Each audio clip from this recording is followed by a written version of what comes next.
नमस्कार मित्रों, एमबीसन UP board के इस नए वीडियो लेक्चर में मैं हूं प्रवीण दुबे और आज हम बात करेंगे कक्षा 10 की हिंदी का 5वां चैप्टर रामधारी सिंह दिनकर द्वारा लिखित ईर्ष्या तू ना गई मेरे मन से। ईर्ष्या तू ना गई मेरे मन से। मेरे घर के दाहिने एक वकील रहते थे। जो रामधारी सिंह दिनकर हैं उनके घर के दाहिने ओर एक वकील रहते थे जो खाने पीने में अच्छे हैं, दोस्तों को भी खूब खिलाते हैं और सभा सोसाइटियों में भी काफ़ी भाग लेते हैं। बाल बच्चों से भरा पूरा परिवार, नौकर भी सुख देने वाले और पत्नी भी अत्यंत मृदुभाषिणी है। भला एक सुखी मनुष्य को और क्या चाहिए? भला एक सुखी मनुष्य को और क्या चाहिए?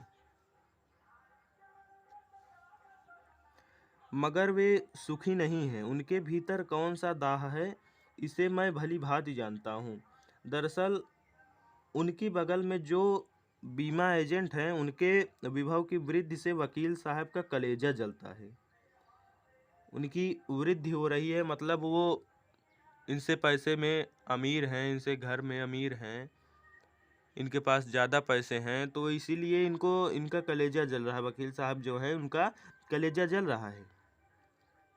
वकील साहब को भगवान ने जो कुछ दे रखा है वह उनके लिए काफ़ी नहीं दिखता। वे इस चिंता में भुने जा रहे हैं कि काश एजेंट की मोटर, उसकी मासिक आय और उसकी तड़क भड़क मेरी भी हुई होती। ईर्ष्या का यही अनोखा वरदान जिस मनुष्य के हृदय में ईर्ष्या घर बना लेती है, वह उन चीज़ों से आनंद नहीं उठाता जो उसके पास मौजूद है, बल्कि उन वस्तुओं से दुख उठाता है जो दूसरे के पास है। वह अपनी तुलना दूसरों के साथ करता है और इस तुलना में अपने पक्ष के सभी अभाव उसके हृदय पर दंश मारते रहते हैं। दंश के इस दाह को भोगना कोई अच्छी बात नहीं है, मगर ईर्ष्यालु मनुष्य करे भी तो क्या करे। आदत से लाचार होकर उसे यह वेदना भोगनी पड़ती है। एक उपवन को पाकर भगवान को धन्यवाद देते हुए उसका आनंद नहीं लेना और बराबर इस चिंता में निमग्न रहना गलती हो गई कि इससे भी बड़ा उपवन क्यों नहीं मिला। मतलब हमेशा यही चिंता करते रहना कि मैं सबसे बड़ा हो जाऊं, जो मिला है उसमें सुखी नहीं रहना, उसके विषय में नहीं सोचना है और यही सोचना है कि मैं हमेशा यही सोचते रहना है, इसी का चिंता रखना है कि मैं बड़ा हो जाऊं। एक ऐसा दोष है, यह जो है एक ऐसा दोष है जिससे ईर्ष्यालु व्यक्ति का चरित्र भी भयंकर हो उठता है।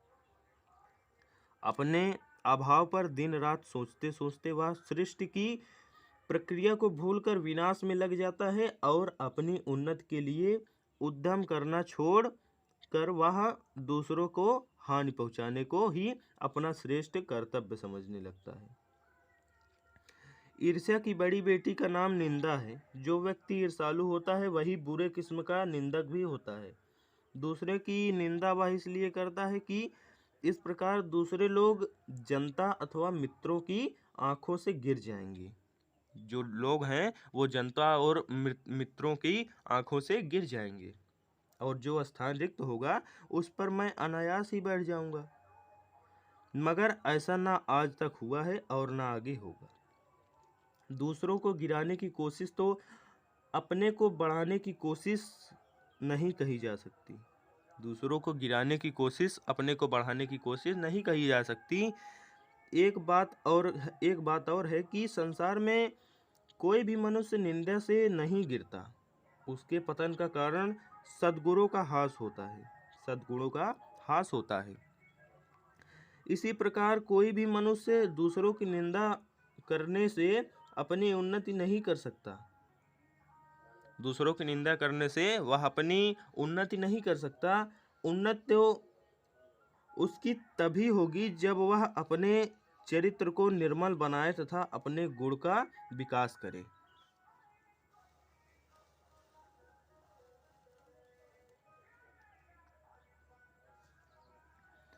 ईर्ष्या का काम जलाना है, मगर सबसे पहले वह उसी को जलाती है जिसके हृदय में उसका जन्म होता है। भाई उसी को तो जलाएगी जिसके हृदय में वो जन्म है, जिसका, गलती हो गई, जिसके हृदय में उसका जन्म है।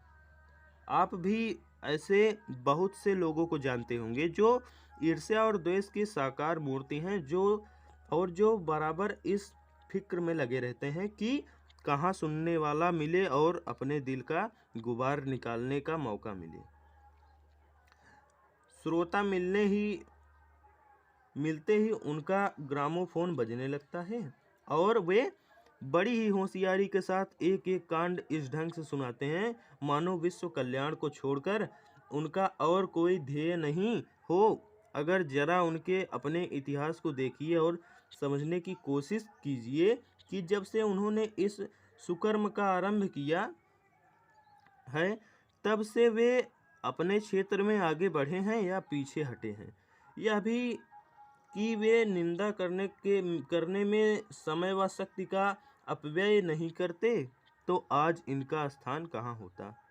भाई वो निंदा करने में, ईर्ष्या करने में अगर अपना समय है उसको खत्म नहीं करते, उसको समाप्त नहीं करते, तो आज इनका स्थान पता नहीं कहाँ होता।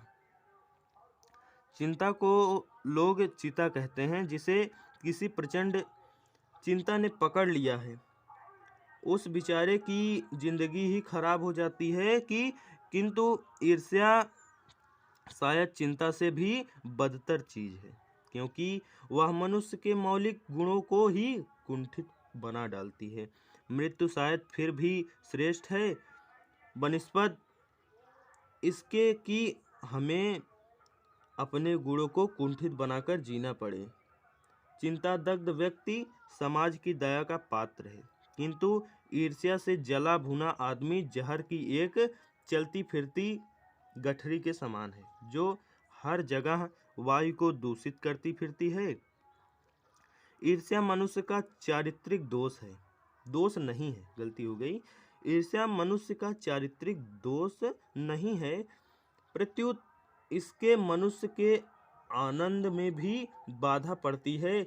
जब भी मनुष्य के हृदय का उदय होता है, सामने का सुख उसे मध्यम सा दिखने लगता है। पक्षियों के गीत में जादू नहीं रह जाता और फूल तो ऐसे हो जाते हैं मानो वे देखने के योग्य ही नहीं हो। आप कहेंगे कि निंदा के बाण से अपने प्रतिद्वंदियों को बेध कर हंसने में एक आनंद है, और यह आनंद ईर्ष्यालु व्यक्ति का है, सबसे बड़ा पुरस्कार है। मगर यह हंसी मनुष्य की नहीं, राक्षस की हंसी होती है। यह हंसी मनुष्य की हंसी नहीं है, बल्कि राक्षस की हंसी होती है, और यह आनंद भी दैत्यों का आनंद होता है। ईर्ष्या का संबंध प्रतिद्वंदिता से होता है, क्योंकि भिखमंगा करोड़पति से ईर्ष्या नहीं करता। यह एक ऐसी बात है जो ईर्ष्या के पक्ष में भी पड़ सकती है, क्योंकि प्रतिद्वंदिता से मनुष्य का विकास होता है। किंतु अगर आप संसार व्यापी सुयश चाहते हैं, तो आप रसेल के मतानुसार शायद नेपोलियन से स्पर्धा करेंगे। मगर याद रखिए कि नेपोलियन भी सीजर से स्पर्धा करता था, और सीजर सिकंदर से तथा सिकंदर हरकुलिस से। ईर्ष्या का एक पक्ष सचमुच ही लाभदायक हो सकता है, जिसके अधीन हर व्यक्ति, हर जाति और हर दल अपने को अपने प्रतिद्वंदी का समकक्ष बनाना चाहता है। किंतु यह तभी संभव है जबकि ईर्ष्या से जो प्रेरणा आती हो वह रचनात्मक हो। अक्सर तो ऐसा ही होता है कि ईर्ष्यालु व्यक्ति का यह महसूस करता है कि कोई चीज है जो उसके भीतर नहीं है, कोई वस्तु है जो दूसरों के पास है, किंतु वह यह नहीं समझ पाता कि इस वस्तु को प्राप्त कैसे करना चाहिए, और गुस्से में आकर वह अपने किसी पड़ोसी मित्र या समकालीन व्यक्ति को अपने से श्रेष्ठ मानकर उससे जलने लगता है। जबकि ये लोग भी अपने आपसे शायद वैसे ही असंतुष्ट हो।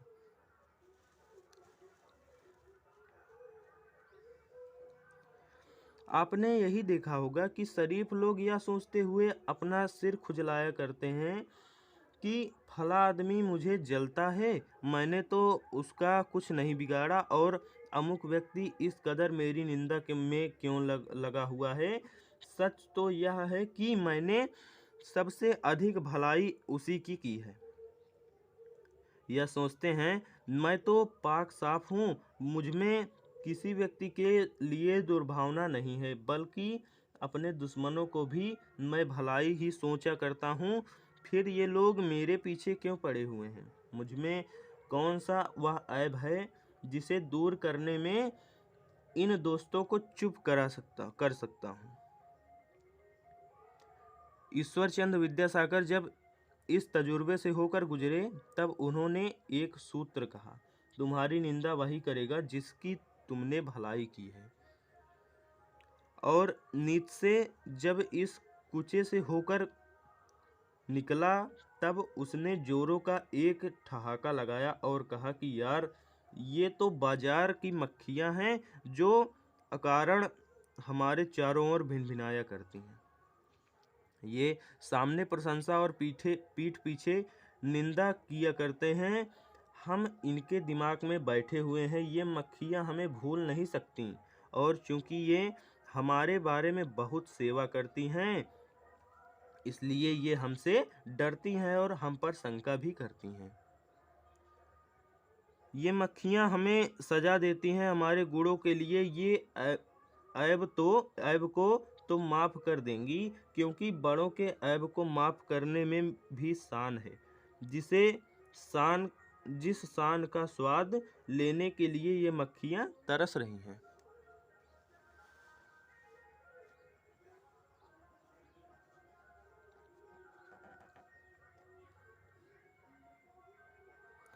जिनका चरित्र उन्नत है, जिनका हृदय निर्मल और विशाल है, वे कहते हैं इन बेचारों की बातों से क्या चिढ़ना, ये तो खुद ही छोटे हैं।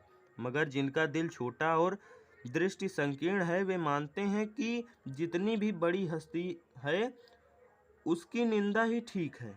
और जब हम प्रीति, उदारता और भलमन साहत का बर्ताव करते हैं, तब भी ये यही समझते हैं कि हम उनसे घृणा कर रहे हैं, और हम चाहे उनका जितना उपकार करें, बदले में हमें अपकार ही मिलेगा। दरअसल हम जो उसकी निंदा का जवाब न देकर चुप्पी साधे रहते हैं, उसे भी वे हमारा अहंकार समझते हैं। खुशी तो उन्हें तभी हो सकती है जब हम उनके धरातल पर उतरकर उनके छोटेपन के भागीदार बन जाएं। सारे अनुभव को निचोड़कर नीत्शे ने एक दूसरा सूत्र कहा, आदमी में जो गुण महान समझे जाते हैं, उन्हीं के चलते लोग उससे जलते भी हैं। तो ईर्ष्यालु लोगों से बचने का क्या उपाय है? नीत्शे कहता है कि बाजार की मक्खियों को छोड़कर एकांत की ओर भागो। जो कुछ भी अमर तथा महान है, उसकी रचना और निर्माण बाजार तथा सुयश से दूर रहकर किया जाता है। जो लोग नए मूल्यों का निर्माण करने वाले हैं, वे बाजारों में नहीं बसते, वे शोहरत के पास भी नहीं रहते। जहाँ बाजार की मक्खियाँ नहीं भिनकती, वहाँ एकांत है। यह तो हुआ ईर्ष्यालु लोगों से बचने का उपाय, किंतु ईर्ष्या से आदमी कैसे बच सकता है? अब देखेंगे कि ईर्ष्या से आदमी कैसे बच सकता है। ईर्ष्या से बचने का उपाय मानसिक अनुशासन है। जो व्यक्ति ईर्ष्यालु स्वभाव का है, उसे फालतू बातों के बारे में सोचने की आदत छोड़ देनी चाहिए। उसे यह भी पता लगाना चाहिए कि जिस अभाव के कारण वह ईर्ष्यालु बन गया है, उसकी पूर्ति का रचनात्मक तरीका क्या है। जिस दिन उसके भीतर यह जिज्ञासा आएगी, उसी दिन से वह ईर्ष्या करना कम कर देगा।